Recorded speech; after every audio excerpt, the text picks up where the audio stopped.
Gozosa mañana para todos los oyentes de la emisora de los misioneros laicos católicos Sánate Tú. Bienvenidos a este su espacio de oración de la Lección Divina. Qué maravilla continuar este gran espacio después de un maravilloso Santo Rosario ofrecido a la Santísima Virgen María para alimentarnos, para edificar y recibir esa gracia con la palabra viva de Dios. Dios Todopoderoso y Eterno, concede a tu pueblo que la meditación asidua de tu doctrina le enseñe a cumplir de palabra y de obra lo que a ti te complace. Por nuestro Señor. Amén. Tómanos, Espíritu Santo, para vivir esta evangelización, esta presencia de vida, esta palabra de oración, este encontrarnos en la fe y en la fidelidad que el Señor nos entrega a cada uno de nosotros. Tómanos en este espacio para retener, comprender, entender y evangelizar la palabra viva de Dios con la creación de fe, virtud, de entrega y de enseñanza en todo el componente de oración que nosotros necesitamos tanto en cada uno de nosotros. Vamos abriendo las Sagradas Escrituras en el Santo Evangelio según San Marcos, capítulo 9, versículos del 14 al 29.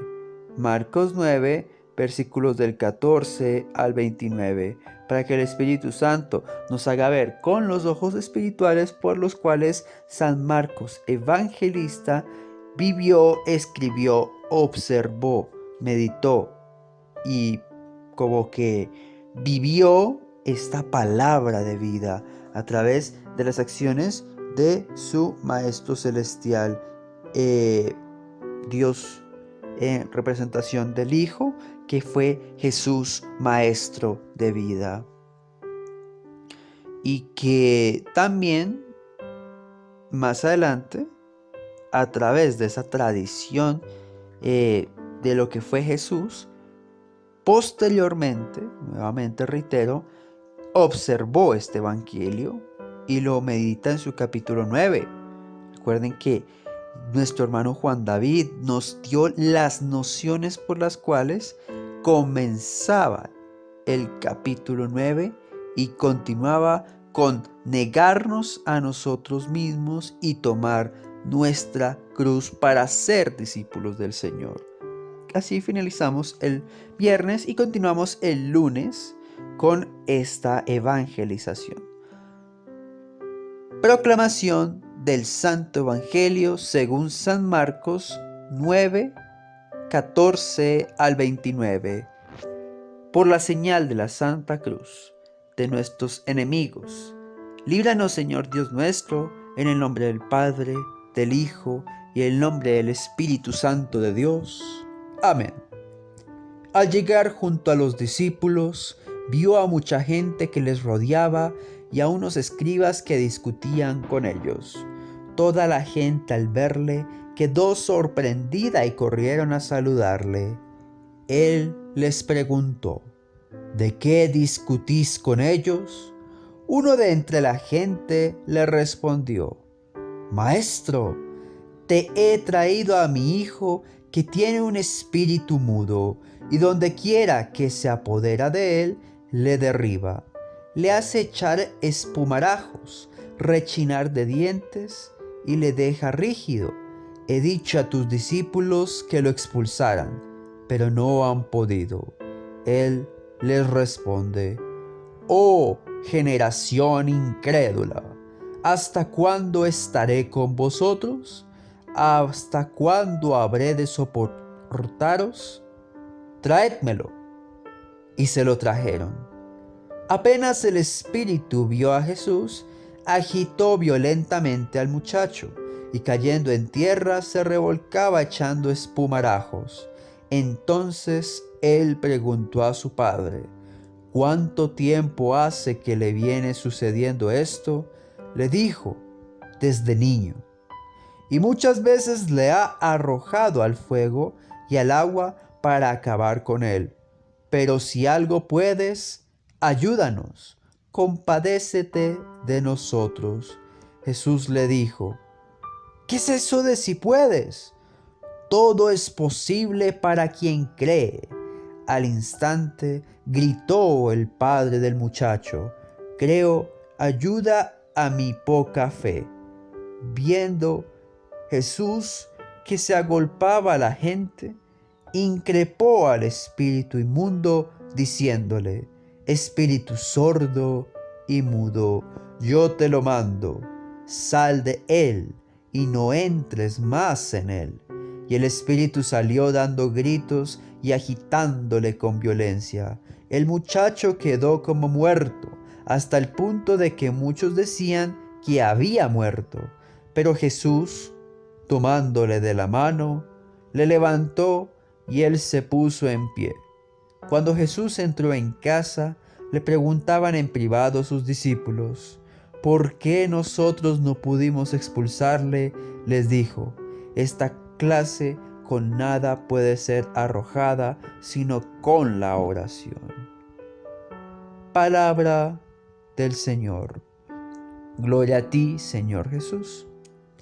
Este evangelio hoy nos informa que los discípulos de Jesús no fueron capaces de expulsar al demonio del cuerpo de un niño.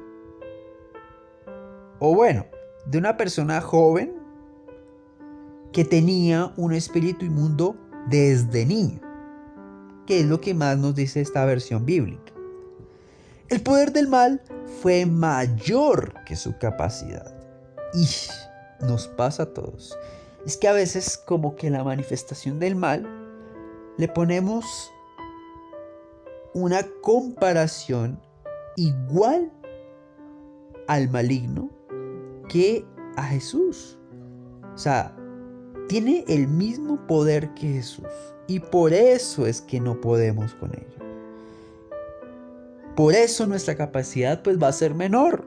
Porque le estamos dando poder a alguien que en verdad solo puede ser erradicado si tenemos, si creemos y si oramos con verdadera fe. Es que estos son los males que son a veces mayores que nuestra capacidad de enfrentarlos, porque se suscitan desde el contexto histórico permanente de años y años y siglos y milenios, mejor dicho, desde el principio de la historia que conocemos de la humanidad, digamos después del Éxodo, porque bueno, Génesis ha cambiado un poquito la humanidad, digamos que Éxodo se acerca al contexto histórico que hemos vivido toda la humanidad durante eones, tiempo, mucho tiempo, hermanos. Y entonces ese esfuerzo que en vez de mejorar el mundo, está quedando peor el mundo. ¿De qué sirve luchar? Esto es lo que nos hace preservar en estos primeros 8 versículos, porque meditamos 15. Entonces, los primeros 8 versículos es la situación de la gente. Desesperación sin solución. Nos está hablando fuertemente el evangelio de hoy. Somos ese espíritu inmundo. O sea, vivimos más bien esos espíritus inmundos en nuestros cuerpos, que nos increpa, ¿sí? Y que creemos en consejeros espirituales, misioneros, hermanos con un poder de oración, de sanación y liberación que han sido instrumentos puestos por Jesús aquí en la tierra, creen en nosotros, en Juan David y Nicolás, en esa palabra de vida, en la esencialidad de que penetre en su corazón hasta el tuétano la proclamación y la evangelización con esta lección divina de la palabra. Creen en nosotros dos, y eso está bien, pero somos solo instrumentos, siervos inútiles del Señor, porque nos falta capacidad de creencia. A todos, a todos. Por eso no hemos erradicado la desesperación completa que pueda tener la humanidad en conjunto, lo que somos actuales. Y sobre todo les digo, a mí me llegó, ay, esta generación incrédula, oh generación incrédula, fuerte, como que el Señor me está hablando directamente, pues claro. Recuerden que el sábado baja el Señor del monte de la transfiguración, que eso fue lo que pues como continuó en ese capítulo 9. Encuentra mucha gente alrededor de los discípulos. El Padre está desesperado, el espíritu mudo, es un espíritu mudo, se apodera del Hijo. Esta situación descrita en Marcos con mucho detalle es la angustia de un padre, la incapacidad de los discípulos, la reacción de Jesús. Lo que más llama la atención es que hay confusión y hay impotencia de la gente, pero de los discípulos sobre todo. Ven que por más que ser discípulos del Señor no significa que sea inmediatamente la solución. Nos manifiesta el Señor. ¿Qué es lo que tendrá esas preguntas? Todo lo que nos hace esa reacción de Jesús.